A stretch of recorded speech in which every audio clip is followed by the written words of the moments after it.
마태복음 13장 18절부터 23절까지 함께 읽습니다. 그런즉 씨 뿌리는 비유를 들으라.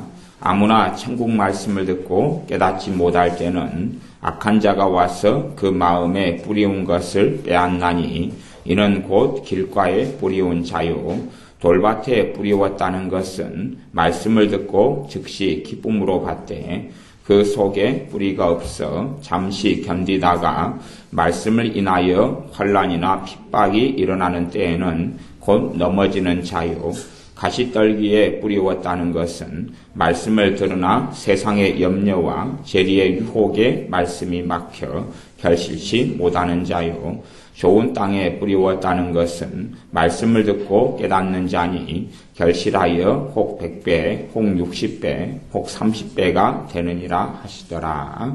아멘. 씨 뿌리는 비유의 말씀은 굉장히 중요하기 때문에 마태복음 13장에 또 마가복음 4장에 누가복음 8장에 3번에 걸쳐서 기록되어 있습니다.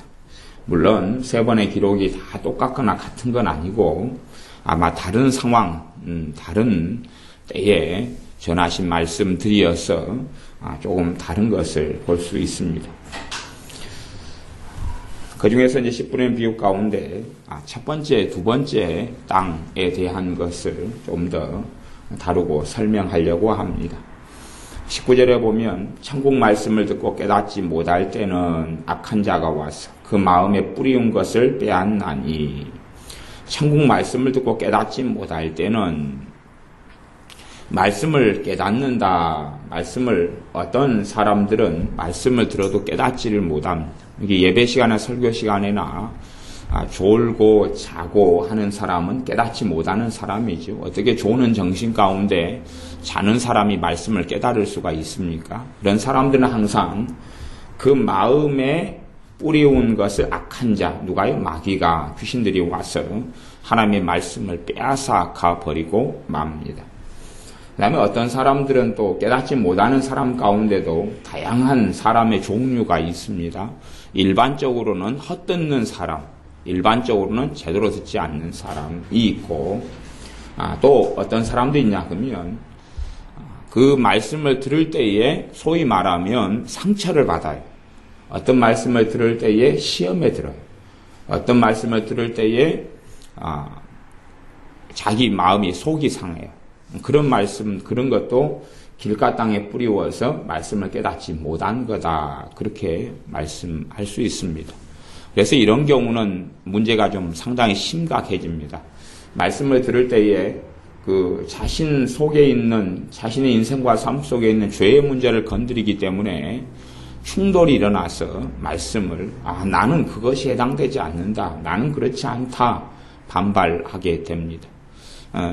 직접적인 대인관계 속에서, 대화 속에서 그렇다면 말로 어떻게 풀어갈 수 있지만 설교 속에서 이루어지는 경우라면 혼자서 속상하고 마음 상해서 많은 시험과 많은 문제를 얼마든지 야기하고 가져오게 됩니다. 왜냐하면 나는 거기에 해당되지 않는다 라고 생각할 때 되면 마귀가 그의 삶 속에 굉장히 많이 틈을 타는 것을 볼 수가 있습니다. 또 길가에 뿌리워서 깨닫지 못하는 사람의 세 번째 부류는 그런 사람이 있습니다. 나는 이 말씀을 지키고 있다. 그렇게 생각하는 사람들이 있습니다.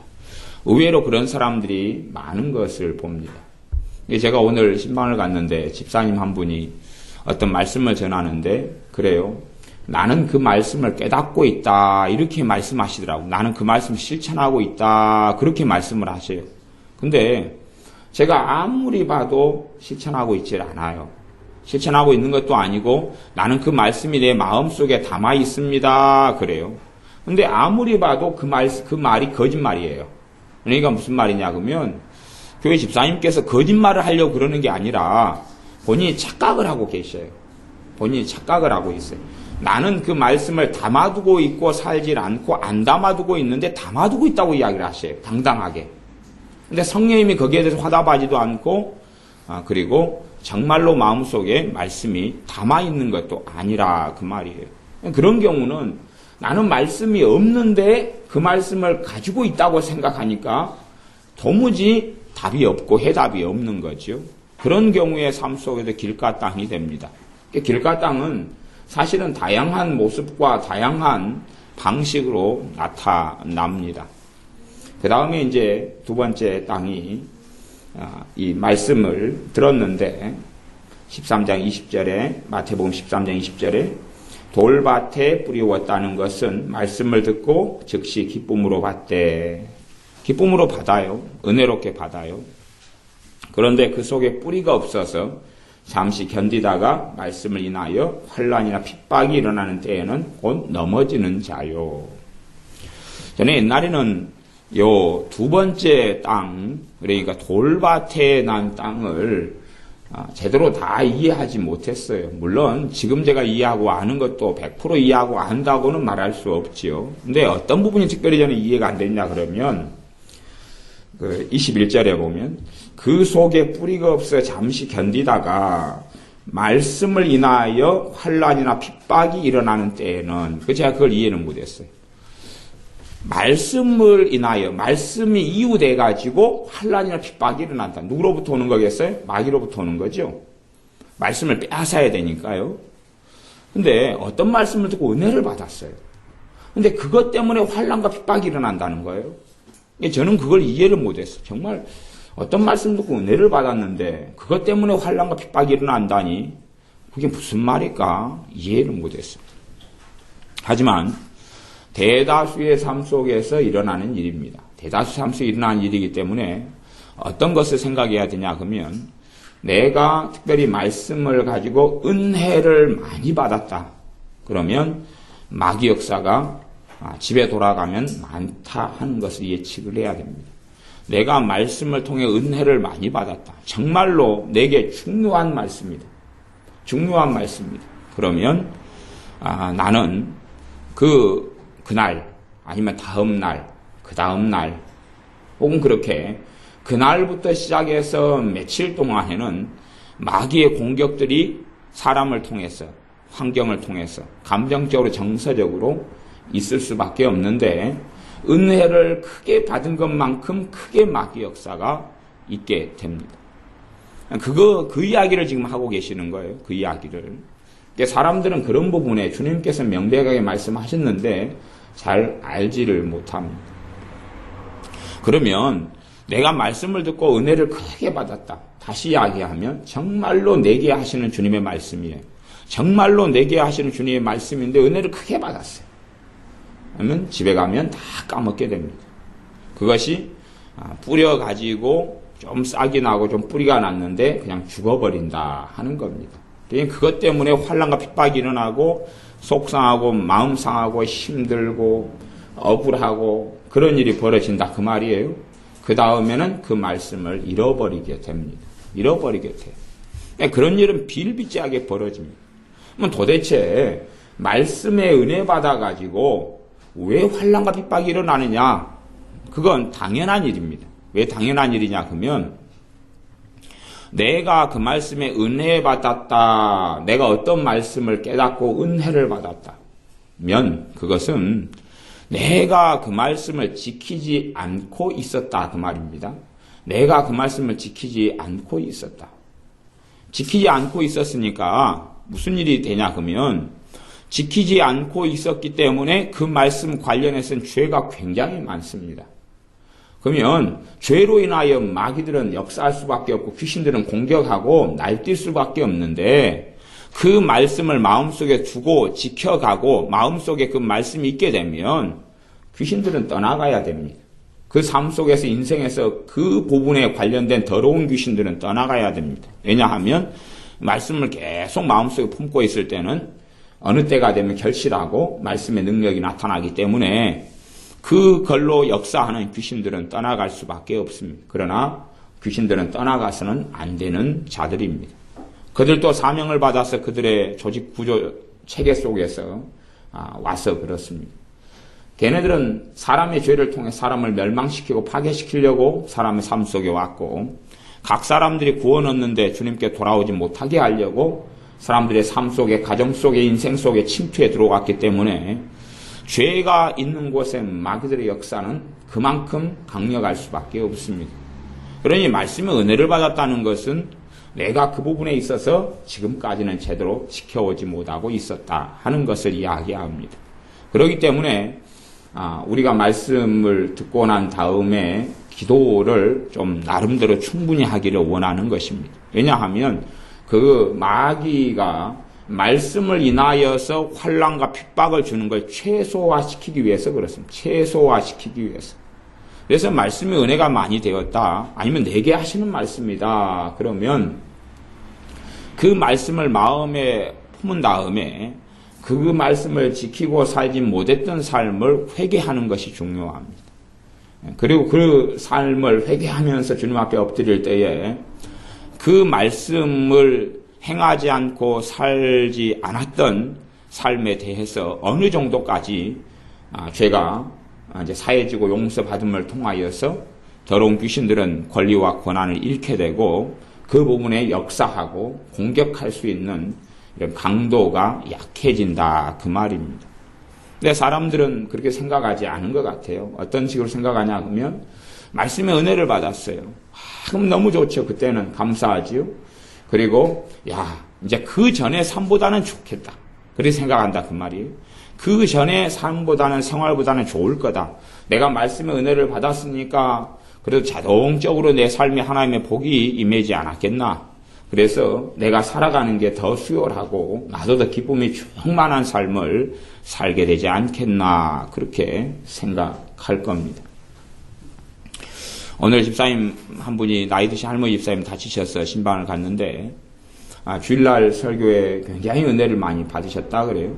그래서 울면서 막 회개하면서 기도했는데 그러다가 이 귀신들의 역사가 나타나가지고 탁 쳐버리고 넘어지고 그래 다치하고 거기에다가 이제 좀 체를 한 것 같아서 손녀딸한테 이렇게 좀 눌러달라 그랬죠. 등을 눌러달라 그랬어. 눌렀는데 갈뼈가 금이 가본 거예요. 빠바박 한 거예요.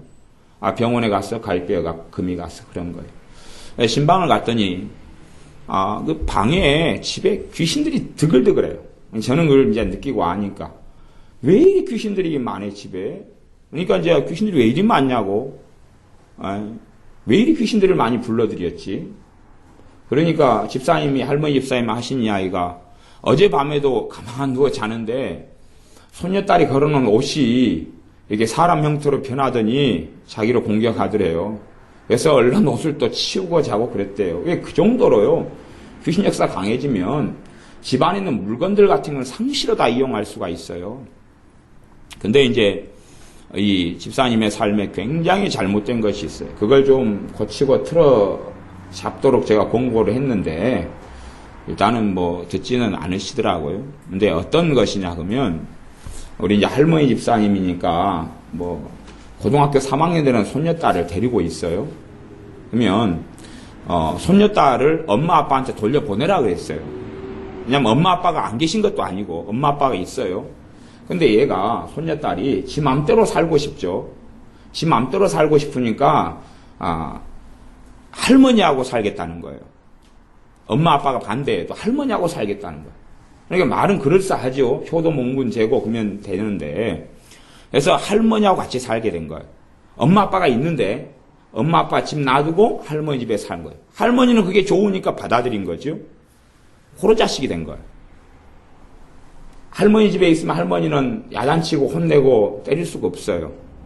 아이를 때리는 권한은 할머니 할아버지 같은 경우는 없어요. 부모만 있어요. 부모만 있어요. 그러니까 아무리 악하고 부족한 부모라도 할머니 할아버지 손에 크는 것보다 부모 손에 크는 것이 100배 1000배가 나은 거예요. 근데 할머니 손에 있으면서 자기 밥상에 숟가락 하나 놓지도 않고 이제 자고 일어나지도 않고 그리고 온갖 못된 친구들 집에 불러 들어와가지고 마음대로 놀고 그렇게 이제 자기 멋대로 하고 지금까지 살아온 거예요. 그러니까 할머니는 손녀를 위해서 사랑한다는 명분으로 그랬는지 몰라도 손녀 인생을 완전히 망가뜨려 버린 거죠. 본래 할머니들은 그런 것이 본래 그러는 것이 왜냐하면 이 노인네들이 제일 무서운 건 뭐냐 하면 손녀들에게 사랑받지 못하는 게 제일 무섭습니다. 손녀들에게 버림받을까봐 손녀들이 할머니 싫어요, 할아버지 싫어요 하는 게 제일 무서워요. 그렇기 때문에 비율을 맞춰줄 수밖에 없는 거예요. 용돈도 그래요.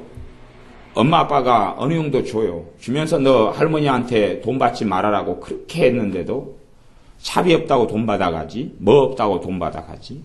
그러니까 그런 것들을 다 받아가지고 자기 마음대로 돈을 써요. 쓰면서 그러면서 다시 할머니한테 돈을 달라고 그래서 계속 받아가고 있는 거지요. 자기 집이 있는데 그렇게 사는 거예요. 그러니까 이 집사님부터가 어리석은 거죠. 그래서 그 삶을 멈추고 아이를 엄마 아빠에게 돌려보내라고 제가 이야기했어요. 이제 갈뼈가 부러져가지고, 그 금이 가가지고 있는 상태에서는 돌려보내야지요. 근데도, 얘를 가라, 집에 가라 그래가지고 안 간다 그러면 어떻게 할 수 없어요. 그러는 거예요. 자기가 받아들여 놓고 어떻게 할 수 없어요. 무슨 말이냐 그러면요. 완전히 손녀딸의 인생을 망가뜨리겠다는 거거든요. 자기가 제재할 수 있어요. 어떻게 할 수 있어요. 그러면서 아셨니, 아이가 엄마 아빠하고 살 때는 집 청소도 잘하고 깨끗하게 하고 하더니 나한테 와가지고는 일절 청소도 안 하고 아무것도 안 한다 하는 거예요. 그리고 거기 있을 때는 제때 일어나더니 절대 깨워도 일어나지 않고 지 자고 싶은 대로 다 자고 지 마음대로 생활한다. 그러면 결과가 뻔히 나왔잖아요. 도대체 애를 데려와가지고 애가 오겠다는 애를 받아들여가지고 아이의 인생을 어떻게 만들었냐 그런 말이에요. 그러니까 그렇게 하면서도 사실은 잘 깨닫지를 못해요. 애를 돌려보내라 그렇게 한 3번 성령님께서 역사하셔서 권고했어요. 왜냐하면 집은요 책임이 내가 있어요. 내가 영적인 주도권을 잡고 있을 때는 내가 죄의 마귀에게 문을 열면 마귀가 집에나 장소에 들어와요. 방 같은 데 마귀가 침입을 해요. 근데 이제 내가 별로 마음을 열지 않고 내가 예배를 드리고 기도를 하니까 그래도 최소한의 마귀들은 역사해도 최대치까지는 안 가요. 그런데 그 손녀딸 같은 경우는 이제 고등학교 3학년이 됐어요. 지 멋대로 하고 친구들 마음대로 멋대로 방학 때 같은 경우는 완전히 난장판을 치고 돌아다녀요. 그러면 이제 손녀딸을 이제 허락했어요. 그러면 손녀딸도요 그 집에 대한 영적인 권리를 가지게 됩니다. 그러니까 손녀딸이 죄를 짓게 되면 손녀딸이 죄로 인하여 귀신들이 들어오게 돼요. 근데 그 귀신들이 신방을 가니까 굉장히 많은 거예요. 이거 어떻게 처리할 수가 없는 거예요. 처리할 수가 없어요. 처리할 수 없어요. 그러니까 한 5명 앉아서 예배를 드리는데도 2명은 졸고 있어요. 마귀가 짓눌러 버리니까 함께 막 이렇게 기도해도 뜨겁게 절대 불타오질 않고 꼭 비 오는 날에 다 젖은 나무 불태우는 것처럼 그래요. 5명이 방 안에 모여가지고 막 기도하고 막 방언하고 그러고 있는데 별 성령 역사를 안 해요. 원체 그 장소가 귀신의 널뛰기 장소가 돼가지고 그래서 이거 굉장히 괴로운 신방 들고 예배 드리는데도 정말 괴롭다. 정말 괴롭다. 그 장소 속에 얼마나 마귀 역사를 많이 받아들였는지. 근데 그 집사의 문제가 아니고 손녀딸이 동거하고 함께 사니까 자기가 권리가 있으니까 다 받아들여는 거예요. 전부 다 받아들여서 집을 영적으로 완전히 황폐하게 만들어 놓은 거예요. 집에, 장소에.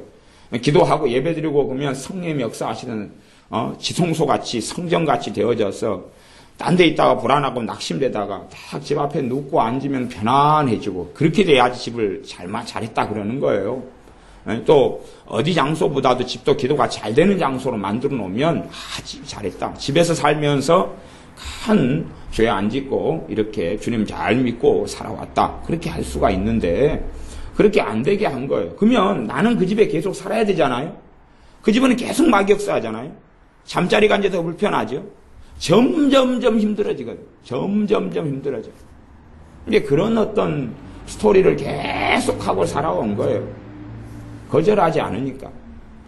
그러면 얘가 개망나이 짓을 할 때 할머니로서 알면서 엄마 아빠한테 숨겨버리고 그 다음에 제재를 할 수가 없는 거예요. 단지 말만 그러지 말아라 하고 끝나는 거예요. 더 이상 뭐 어떻게 해요? 할머니가 손주들 정말 못된 짓을 해서 때리는 거 봤습니까? 어디 얼마나요?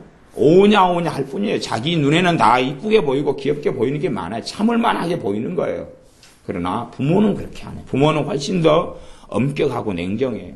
그렇기 때문에 아무리 안 좋은 부모라도 자식들은 반드시 부모 손에 커야 돼요. 부모 손에 크지 않으면 자식들은 완전히 하나님을 떠나는 것은 여반장이고 호로자식으로 사람 구실 못하고 살아가는 거예요.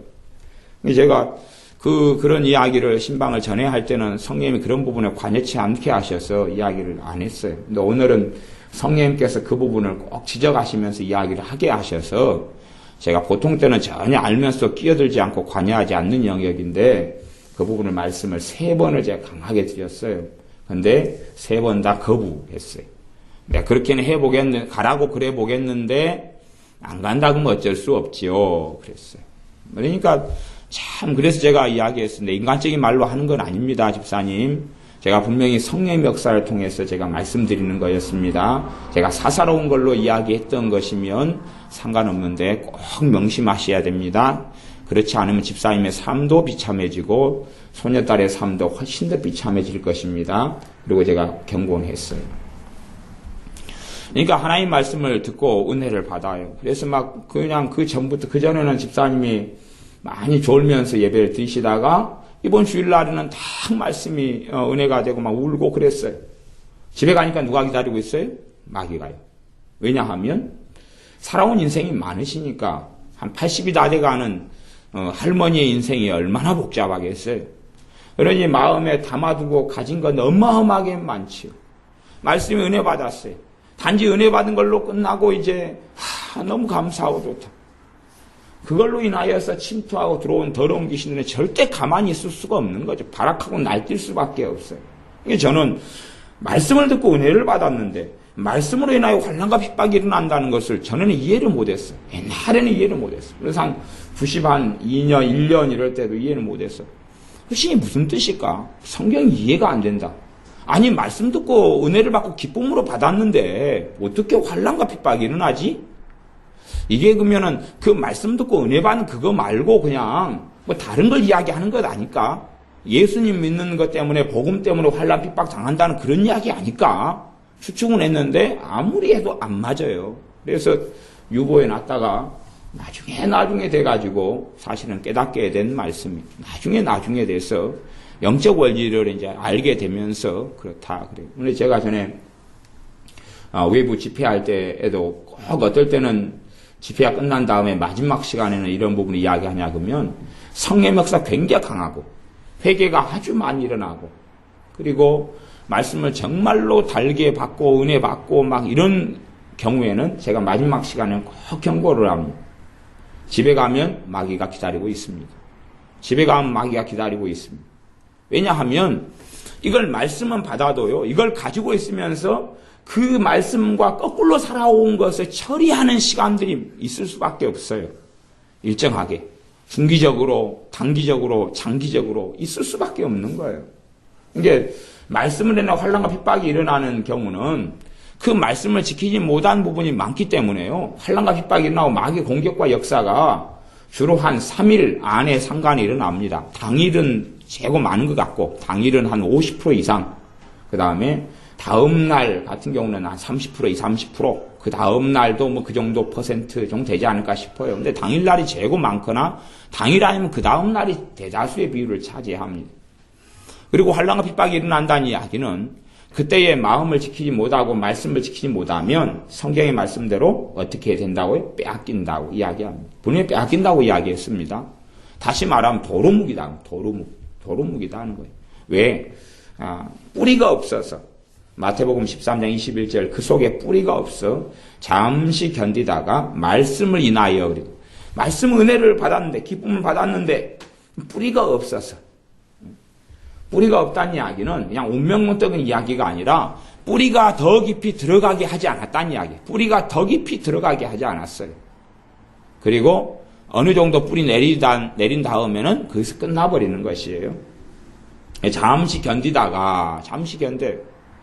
말씀을 듣고 이제 은혜를 받으니까 은혜 받아가지고 기쁨이 있고 마귀 공격 당할 때까지는 내가 가지고 있다. 그 말이에요. 말씀을 가지고 있다가 말씀이 나요. 환난이나 핍박이 일어나요. 왜? 그 말씀을 빼앗으려고 귀신들은 공격할 수밖에 없어. 사람을 통해 공격하는 게 가장 일반적인 것입니다. 그 다음에 생각으로 죄를 많이 짓고 우울증이 있고 등등의 사람은 생각이나 감정으로 공격을 해요. 그러니까 사람이 공격 안 해도 가만히 있어도 평상시에 하는 생각과 감정을 통해서 하는 귀신들의 공격이 있게 되지요. 그 다음에 그것을 이제 받아들여요. 받아들이고 나면 그러면 곧 넘어지는 자요. 말하자면 말씀을 잃어버리게 된다는 것입니다. 말씀을 뿌리내리지 못하게 해요. 이 말씀이 다시 빼앗겨버리는 사람 속에 들어갑니다. 그래서 우리의 삶 속에 어떤 하나님 말씀을 통하여 내가 은혜 받을 때는 반드시 주의하고 조심하고 있어야 됩니다. 하나님 말씀을 통해 은혜 받고 난 다음에는 내가 지금 이 말씀에 은혜 받았다는 것은 내가 이 말씀과 역행해서 많이 살아왔구나. 그렇기 때문에 이 말씀은 내가 꼭 간직하고 시간을 충분히 보내야 되구나 하는 걸 인식해야 됩니다. 마귀 공격하고 역사는 있지만 그때에도 염두에 뭘 두어야 되냐면 말씀을 염두에 마음에 두어야 됩니다. 내가 은혜 받고 깨달은 말씀을 염두에 둬가지고 내 마음속에 그것을 꼭 붙잡고 있어야 됩니다.